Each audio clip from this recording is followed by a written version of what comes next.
send this message out to all of the fathers. This is not man versus woman. Make sure I say that. Take all that shit off the table.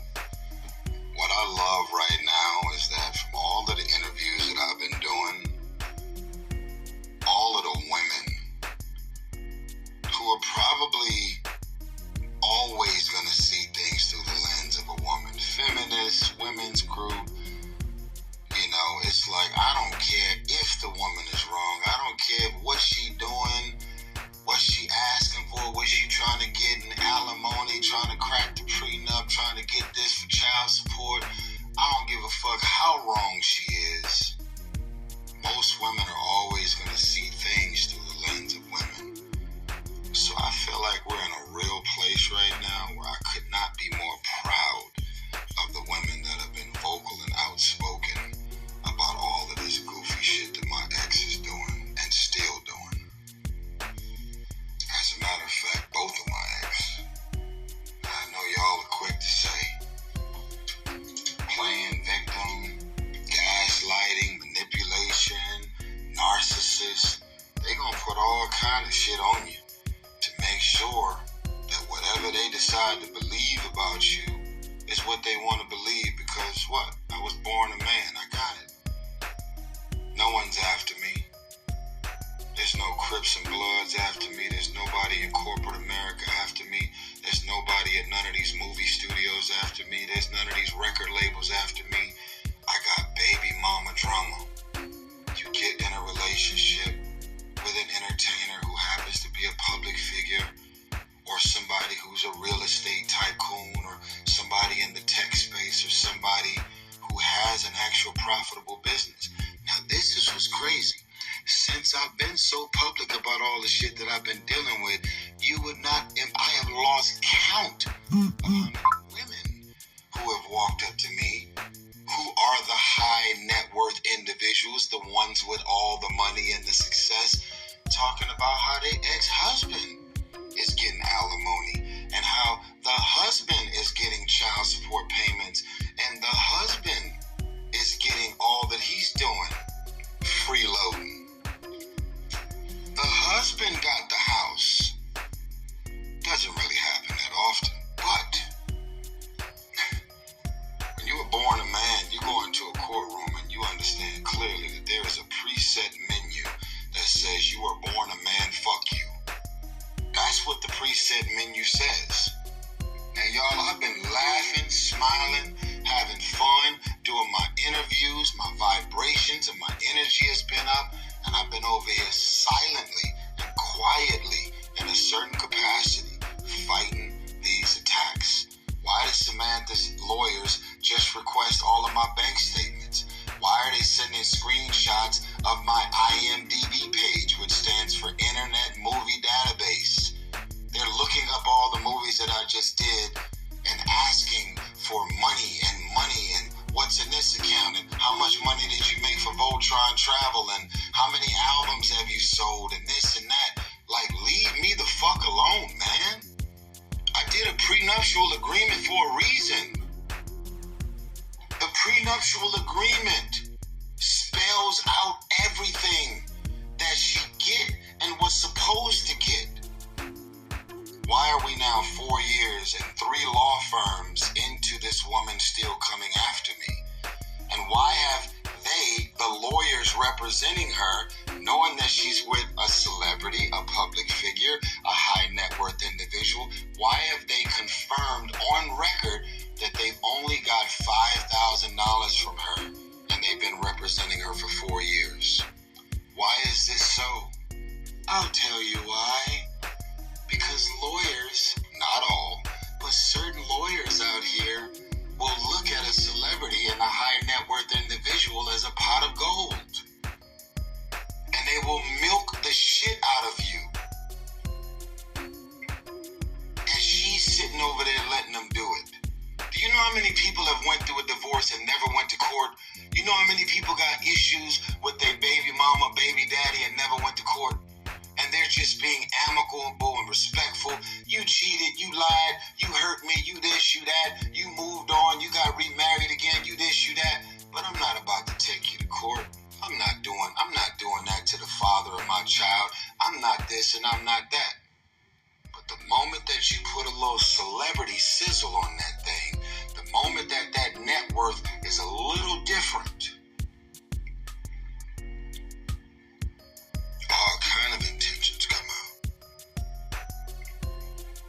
Now let me make sure I say this, because it's like, take care of them kids. Motherfucker, I've never not taken care of my kids. Let me say it again. I've never not taken care of my kids.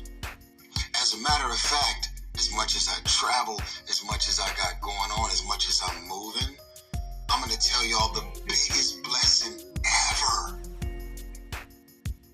Thank you, Jesus. My 17-year-old Shayla has never called me Tyrese.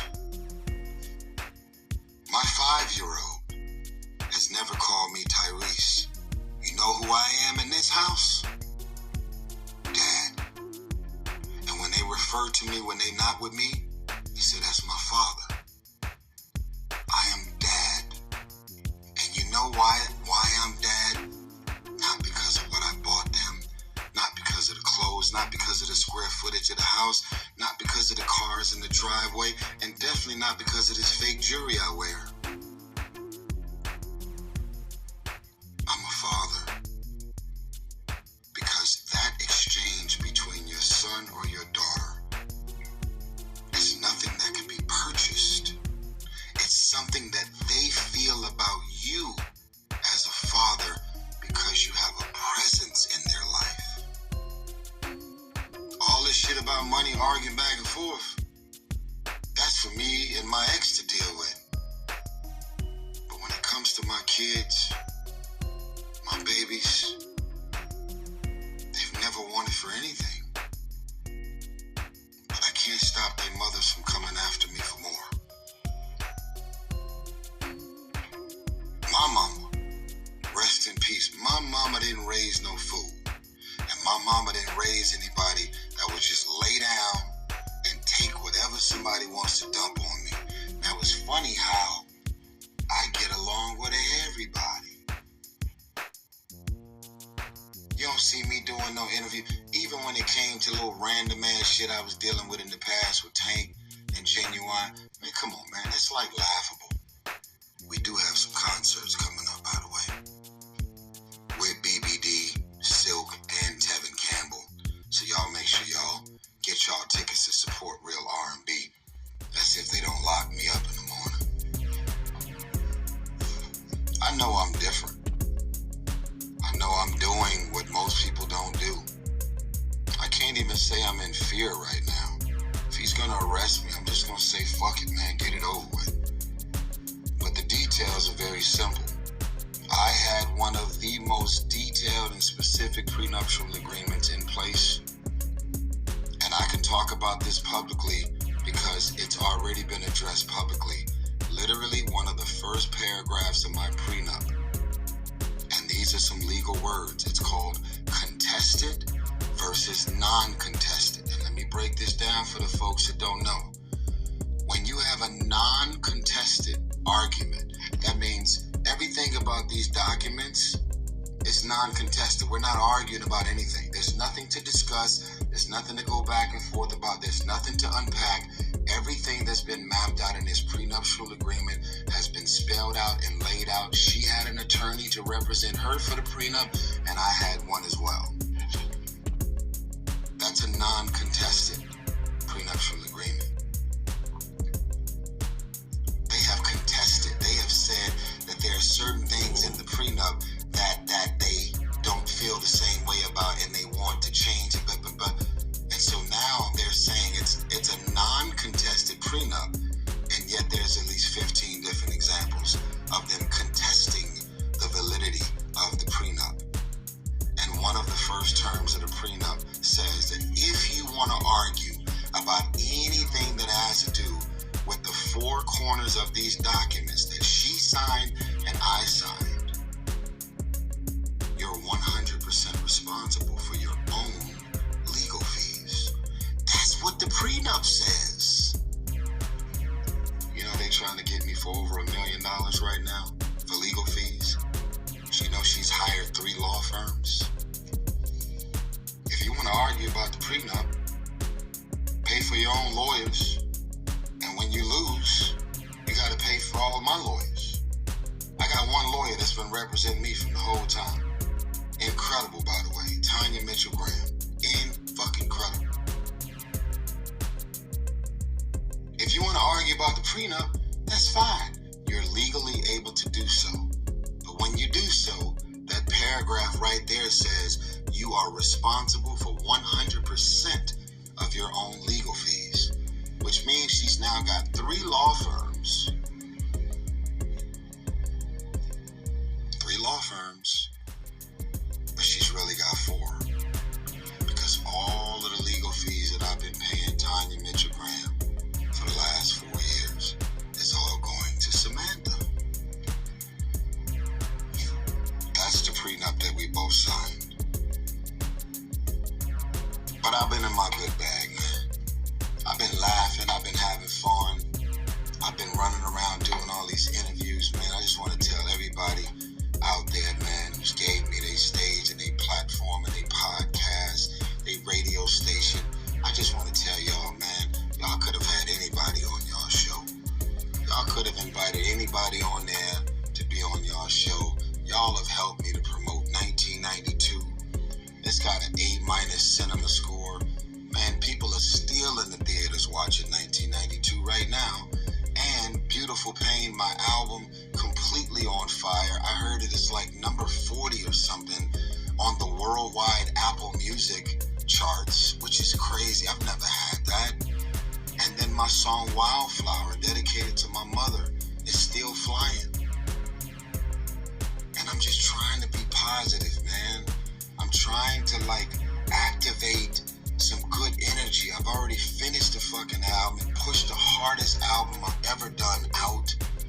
And I just keep getting bombarded by these legals, man. Just last week in LA, some random white lady jumped out the bushes on me and tried to serve me. And I fucking backed up. And then she threw the papers at me and they landed in the street. And I said, ma'am, you never served me. She said, you have been served. She's filming me, and I pull out my camera, and I'm filming her. And I said, ma'am, the paperwork is not in my hand. As a matter of fact, you put it all in the street. You're loitering. This is a really nice neighborhood right here, and you got trash all over the street.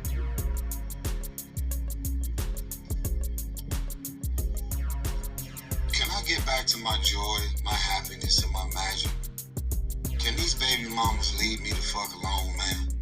Can they just stop hiring lawyers that's willing to work for them for pro bono because they got a pot of gold waiting on them at the end of the fucking rainbow?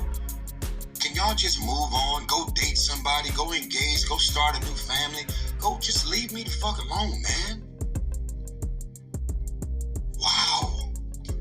I mean, fucking thirst buckets, man. And I know these are the mother of my children, but this is true. This is too much. It's been 17 years of this shit, man. I'm about $15 million at this point into having a relationship with my daughters. And I'm not gonna cry. Just explaining to y'all, man, that this shit is exhausting. And women can relate, the higher income earners, the breadwinners of their marriages and their families that's been drugged into court. Y'all can relate to this. I'm not just saying this because I'm a man. Does it happen to y'all more often? Does it happen to us when we get drugged through the court? No. Just walking into the courtroom as a man, especially a black successful man in Atlanta in front of these